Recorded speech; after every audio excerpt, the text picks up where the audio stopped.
Halo semuanya, Assalamualaikum warahmatullahi wabarakatuh. Berjumpa lagi dengan saya Dayang Melati. And you are watching Dynamic Marketing Class. Tapi ini episode teman ngopi. Kita banyak guest guys hari ini guys, literally banyak ya. Dan untuk episode teman ngopi kita yang pertama ini kita punya Bang Izal Hamka. Assalamualaikum Bang. Salam Daya.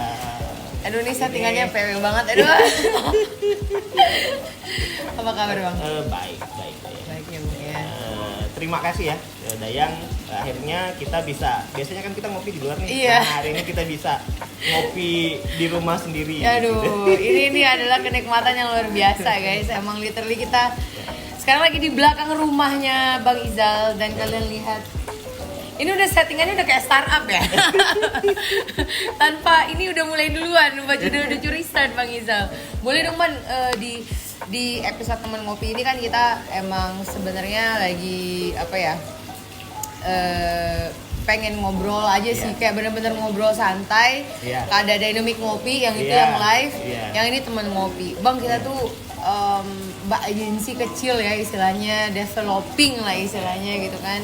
Dan banyak banget teman-teman Dynamic Nation sebenarnya di luar sana. Biasanya penontonnya itu tuh yang ini Bang, listener kita tuh audiens yang baru mulai bisnis. Udah berbisnis tapi itu gagal naik, turun naik kayak gitu-gitu kan Bang. Jadi tuh ketika ngopi kayak gini kan biasanya kalau di Pontianak tuh kan lebih santuy katanya ya, cerita-ceritanya tuh lebih enak kan, lebih relatable. Tapi sebelum ke Bang Izal mulai ceritanya, mungkin Bang Izal boleh kenalan dulu ke Dynamic Nation yang ada di luar sana Bang. Perkenalkan, nama saya Rizal Hamka, sales buku Republik Indonesia. Selalu ya. Selalu. Saya itu pekerjaannya sales buku gitu. Jadi selalu memperkenalkan diri sebagai seorang sales buku. Tapi Republik Indonesia ya. Republik Indonesia. Bayangkan guys, sales buku tapi Republik Indonesia. Kan kita Dynamic juga akan menguasai Republik Indonesia gitu ya. Ya semuanya mimpi itu kan kitanya boleh sederhana tapi mimpinya harus hebat. Ya kalau saya mungkin cita-cita saya, pekerjaan saya sebagai sales buku ya bagi sebagian orang adalah pekerjaan yang sederhana, tapi saya pengen jadi sales buku terbaik yang ada di Republik Indonesia, makanya Rizal Hamka sales buku Republik Indonesia. Langsung segmentasinya langsung jelas, target marketnya langsung jos. Dalam saat belum nyampe 5 menit guys. Oke, jadi sales buku Republik Indonesia. Tapi kan kalau seandainya ngomongin achievement ya Bang Izal ini, aku ketemu Bang Izal nih alhamdulillah waktu itu gara-gara TEDx ya Bang ya. Dikenalkan sama Ray waktu itu. Dan wah ini abang ini kok banyak banget story-nya gitu kan, banyak banget insight-nya. Pasti banyak banget cerita-cerita yang insightful gitu kan, yang cerita-cerita yang mungkin belum diceritain ke orang ternyata untuk mencapai titik menjadi sales Republik Indonesia itu guys. Butuh berapa belas tahun Bang? Saya kalau di buku itu udah 17 tahun. Dari 2003 saya dulunya sales di salah satu penerbit buku ya, penerbit Erlangga gitu. Sampai sekarang gitu. Cuma saya udah tidak lagi bergabung di Erlangga, udah sekitar 2012 lah saya resign dari Erlangga tahun 2012. Nah habis itu fokus ke usaha sendiri. Nah, akhirnya kesininya juga akhirnya tidak buku saja, walaupun main bisnisnya tetap di buku, tapi akhirnya di sini saya juga ini nih, kalau kita ngobrol tentang, senang banget kalau diajak ngobrol tentang bagaimana sih memulai usaha. Nah saya tuh hari ini tuh punya kurang lebih 13 usaha. 13 usaha sampai hari ini.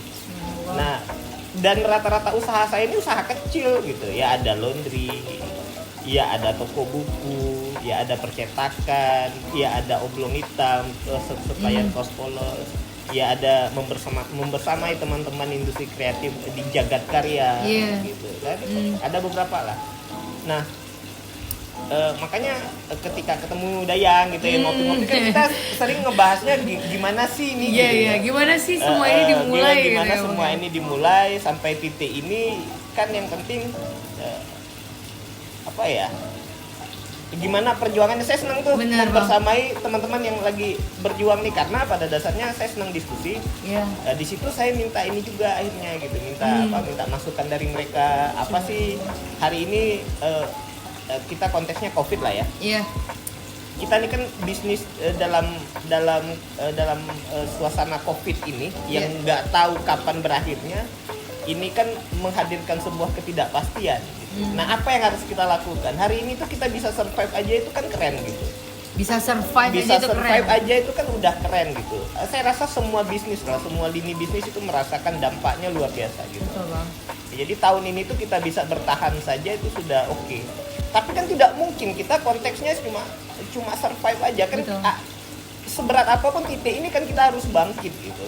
Kita harus memulai gitu. Kita paling tidak bahasanya tuh lo curi start deh gitu. Kita mulai gitu. Jadi nggak perlu nungguin vaksin ini udah tersebar ke 260 juta jiwa rakyat Indonesia gitu kan. Tapi kan setidaknya kita harus punya punya pandangan ke depan, punya target ke depan. Kita harus segera bangkit ini gitu. Dengan kondisi new normal lah hari ini gitu.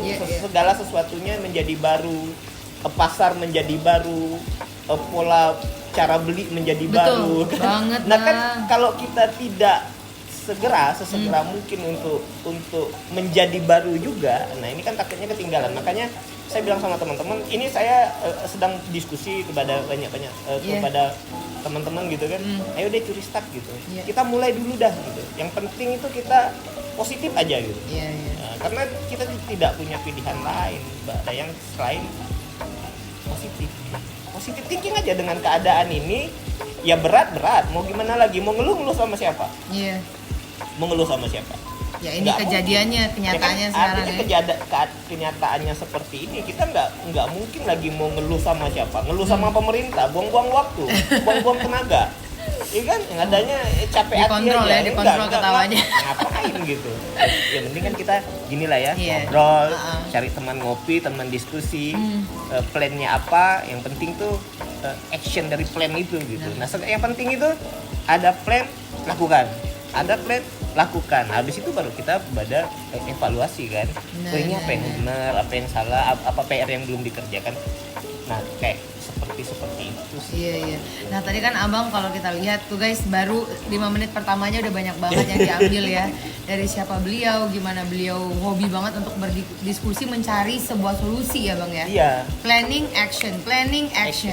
Nah, cuman yang menarik nih sebelum kita ngomong lebih jauh tentang gimana Bang Izal sekarang, kayaknya Dynamic Nation pengen tahu nih gimana sih sampai di titik sekarang nih Bang, karena kan banyak banget nih, ini minum kita semua pada dibikinin jahe, ikan koi, arwana ada 12, aduh, tapi minumnya wedang jahe, rambutnya gondrong, nggak ada pakai jas sama sekali kayaknya.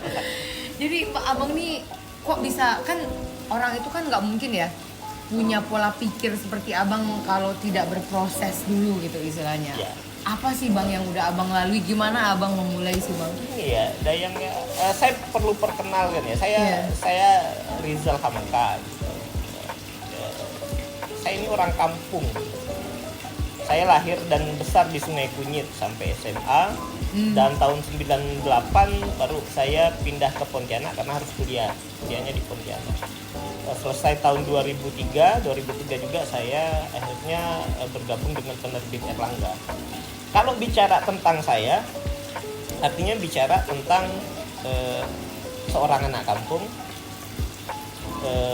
bukan dari keluarga kaya. Kita dari keluarga sederhana. Bapak saya pegawai negeri, guru. Ibu saya ya jualan bakso di rumah. Artinya saya bukan dari keluarga kaya, jadi memang dari kecil orang tua didik kami untuk menjadi pribadi yang sederhana tapi harus merawat mimpi gitu.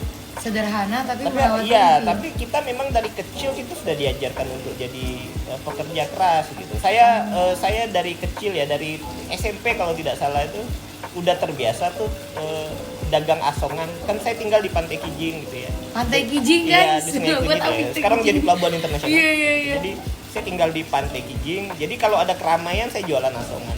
Jualan asongan jualan gitu, Bang. asongan, ya, Yang asongan. bawa Yes. Ya asongan gimana sih, pasti bawa gitulah ya. Ya jajakin gitu. Jadi memang kalau perkara sales saya juga udah terdidik dari kecil.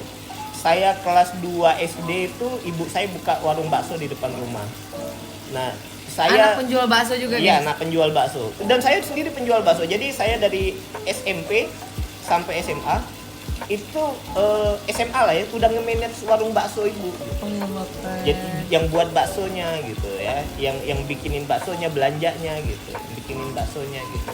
Karena saya tuh dididik orang tua yang buka warung bakso, misalnya ini kita jauh ya. Iya. Kita jauh. Ini throwbacknya jauh banget ya. Kan fase. Jadi kita kalau kita ngobrolnya fase pasti dari awal. Dari kecil misalnya dari SD itu kerjaan saya waktu ibu buat bakso saya nyuci piring, ngantarin orang. SMP udah mulai bantu buat-buat. SMA udah terlibat kepada proses manajemennya gitu. Nah orang tua saya didik kami seperti itu. Saya 5 beradik, saya anak 5 bersaudara. Nah 5-5-nya tuh ngerasain fase jualan bakso di rumah gitu. Kita 5 bersaudara. Nah kalau saya memang punya ketertarikan ya setiap manusia ya punya ini ya gitu. Jadi kecenderungan gitu. Ya. Saya memang senang berkomunikasi. Kalau kita terlibat dalam proses jual beli ini kan, kita berkomunikasi, ngejual produk kita gitu. Habis itu closingnya gitu kan seneng banget gitu ya. Jadi artinya saya fasenya ya dulu udah memang dari kecil sampai SMA. Baru nggak ngurusin bakso ya kuliah gitu. Nah kalau kuliah aja gitu kan. Kuliah jurusan apa, Bang? Hukum. Saya suka komunikasi tapi saya jualan bakso dan saya kuliahnya di hukum. Oke. Sekarang saya jualan buku Republik Indonesia. Jadi kuliahnya di Fakultas Hukum. Sangat menikmati waktu itu kuliah di Fakultas Hukum. Bahkan setelah kuliah di Fakultas Hukum saya sempat juga sempat ikut pendidikan advokat gitu. Wow. Tapi rasanya memang nalurinya sales gitu gimana. Jadi akhirnya lebih milih ke salesnya gitu. Ya kerja lah waktu itu. Kerasa excited karena closing atau kayak gimana, Bang? Atau emang naluri aja sih sebenarnya. Kan hidup itu kan kadang-kadang kita lebih enjoy-nya, lebih enaknya di mana sih? Kita meletakkan fondasi mimpi kita di mana sih? Nah karena saya memang udah terbiasa dari kecil jualan asongan, jualan bakso gitu-gitu ya. Jadi memang mungkin mentalnya sudah terdidik untuk menjadi sales gitu. Tapi kan nggak gampang loh, Bang. Maksudnya abang seorang sarjana hukum udah ikut kelas advokat ya, which is aku sampai merinding loh, Bang, lillahi ta'ala, karena banyak banget juga teman-teman kayak seumuran aku ataupun just graduated gitu kan istilahnya. Wah, anak biologi nih gitu kan, masa jadi ini gitu kan, anaknya itu gimana sih prosesi abang itu loh, decision makingnya abang tuh gimana? Enggak lah, ini kan lebih kepada, makanya saya kalau senangnya memang kalau diskusi sama nurani saya gitu. Hal-hal seperti ini kan ngambil keputusan, saya rasa hidup itu kan yang penting kita enjoy ngejalanin gimana sih. Peduli amat dengan kata orang. Iya kata orang itu kalau selama positif gitu ya, saya pasti dengar. Karena saya memang senang berdiskusi. Jadi kalau ada masukan, ada diskusi yang positif, saya pasti dengar gitu. Tapi kalau sesuatu yang saya rasa tidak penting juga untuk dibahas, kamu kuliahnya di mana, kerja di mana, loh itu kan nggak penting banget gitu. Ya gimana sih secara kondisi di Indonesia apa sudah ngejamin gitu? Kamu kuliah di sini bisa kerjanya di sini gitu. Kan tidak juga kan. Nah akhirnya ya saya rasa yang lebih penting hari ini kan saya buru-buru untuk memutus gini loh, saya sudah dikuliahkan orang tua, harusnya saya tidak nyusahkan lagi mereka gitu. Yang paling cepat adalah saya harus punya pekerjaan untuk menghidupi diri saya sendiri, biar orang tua, saya nggak nyusahin orang tua lagi gitu. Ya orang tua sudah harus menikmati hidupnya lah di usia mereka gitu. Masa saya nih sampai selesai kuliah pun masih harus itu dulu ya pemikiran abang ya. Pemikiran saya di tahun 2003 itu 17 tahun yang lalu saya harus cepat, yang penting orang tua ini udah selesai lah tanggung jawabnya, saya harus hidup sendiri gitu. Berarti emang realistis aja gitu ya? Iya, realistis apa aja. sih sekarang yang bisa nggak nyusahin orang tua kayak gitu ya, triggernya berarti utamanya. Nah kalau hari ini gimana gitu ya, saya akhirnya saya juga pengen sampaikan ke anak-anak muda ini kan. Kalau sekarang ya Dayang ya, kalau ngelihat saya sekarang kan banyak anak-anak muda bilang Bang Ijal sukses gitu ya, udah sukses. Nah saya selalu balikin ke mereka gitu, kalau kalian anggap saya sukses, sebenarnya sukses itu bisa jadi hak kita semua, hak orang kampung, hak orang yang tidak pintar. Saya tidak pintar gitu, ya kuliah B lah gitu. Kuliahnya B gitu, bukan A gitu. Saya kalau kuliahnya paling B lah.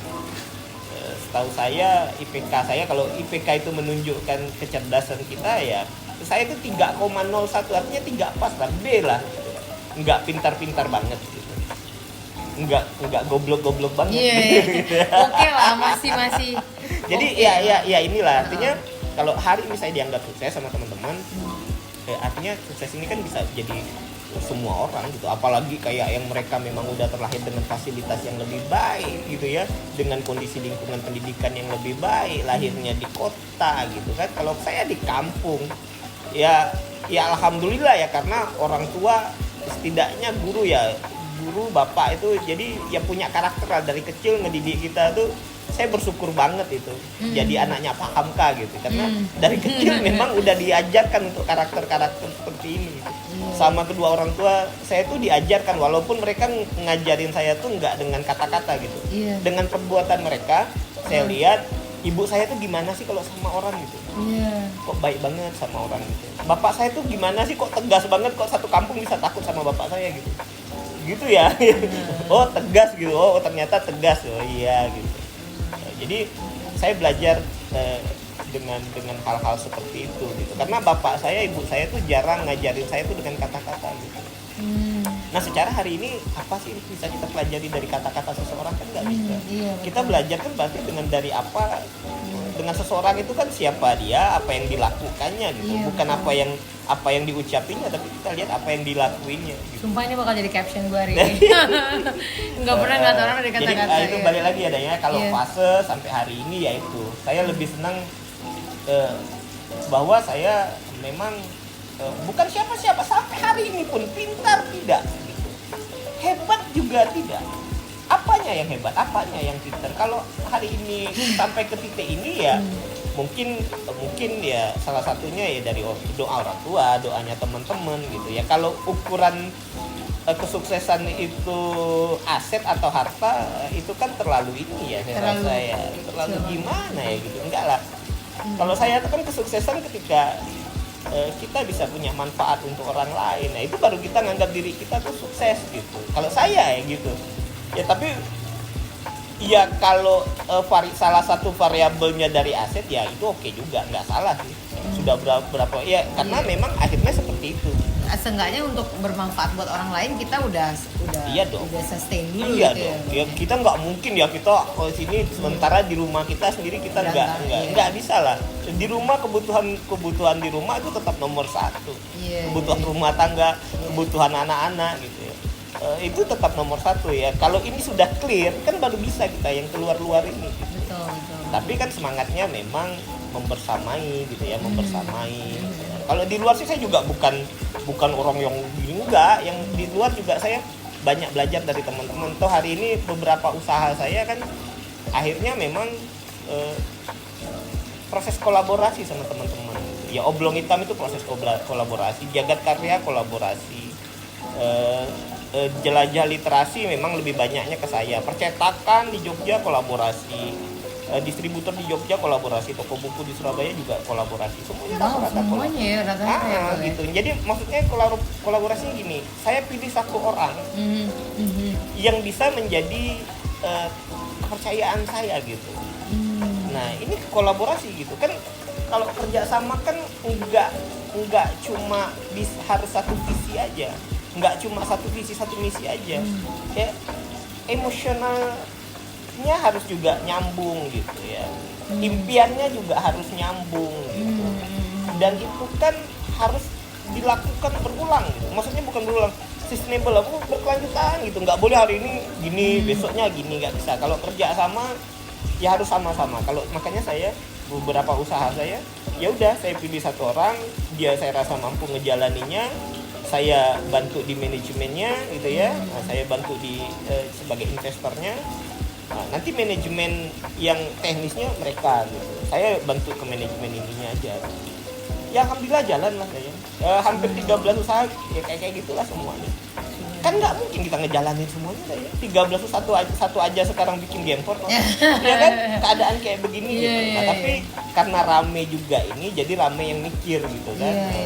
Jadi hal-hal seperti itu aja sih kalau bisnis saya rasa hal dan kayak saya sama Dayang, saya juga banyak belajar kan akhirnya kan.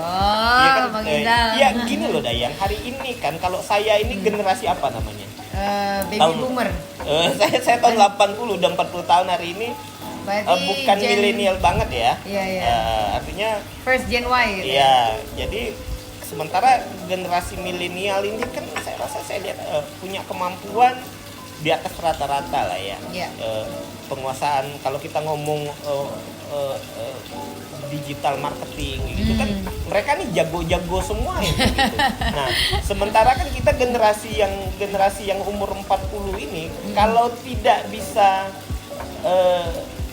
merangkul mereka, keteteran juga kita gitu. Karena memang hari ini yang usia produktifnya itu mereka gitu. Yang punya pola pikir yang bagus itu mereka. Jadi memang hari ini yang butuh itu ya kolaborasi. Kita yang tua ini harus belajar dengan yang muda. Yang muda belajar sama kita tentang pengalaman saja. Gitu. Generasi yang sekarang hebat-hebat lah. Saya banyak gitu ya komunikasi dengan beberapa anak-anak muda yang baru bikin usaha ya. Nah ini kayak salah satu teman bikin Masa Luka gitu ya. Apa? Masa Luka itu. Ini kan adik saya lah gitu. Saya lihat banget dia ngerintisnya gitu. Masa Luka itu apa bang? Rumah makan. Oh oke. Ini anak saya lihat keren banget gitu. Maksudnya dia berjuang sendiri gitu. Kalau saya kan ngeliatin aja nih teman diskusinya lah gitu kan. Nggak bantu apa-apa, cuman teman diskusinya. Tapi saya lihat ini keren banget gitu. Saya ngeliat tuh kerennya tuh dia, saya tahu banget berdarah-darahnya dia gitu. Dia tuh harus subuh gitu ya. Subuh sudah harus belanja. Nanti dia yang Masa Luka itu dia yang siapkan sendiri. Ada sih karyawannya, cuman dia yang masak sendiri, yang manajemen sendiri. Anak muda. Gitu. Anak gaul pula. Anak gaul pula gitu. Anak tongkrongan pula gitu kan. Jadi dia tetap nongkrong tapi tetap ini gitu ya bang. Nongkrongnya tetap ini gitu. Tapi memang ya harus ada yang dikorbankan waktu nongkrongnya jadi tidak begitu banyak gitu kan. Nah, saya lihat keren banget ya. Saya belajar nih kayak gini gitu kan. Belajar dalam kondisi apa ya? Saya harus belajar bahwa kalau aja saya ada di posisi dia hari ini kan berat banget. Nah kalau dia bisa harusnya saya bisa. Kalau saya belajarnya gitu. Kalau orang bisa saya harus bisa. Nggak ada alasan. Kalau manusia itu bisa saya harus bisa. Kalau saya nggak ngerti saya nanya gitu. Makanya saya senang berteman dengan orang-orang hebat supaya kecipratan hebatnya gitu. Kan sekarang kayak gini ya ada yang Bang Ijal kok kayaknya gitu ya support sana support sini. Ya itu sebenarnya saya lagi belajar aja sama mereka. Balik-baliknya kan untuk saya juga. Gitu ya. Iya.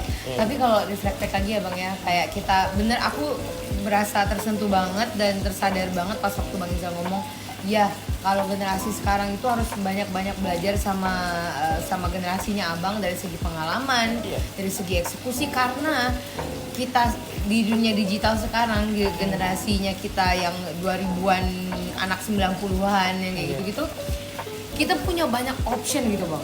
Kayak punya banyak option, semuanya mudah tapi nggak mudah gitu. Dan dibutuhkan kedisiplinan, dibutuhkan kerja keras yang sometimes ngedapetin uang untuk hidup sebulan aja tuh sebenarnya nggak ngapa-ngapain juga mudah kalau kita mau gitu kan. Tapi kalau kita lihat dari generasinya abang yang gigih, tangguh, pantang menyerah yang kayak gitu-gitu loh.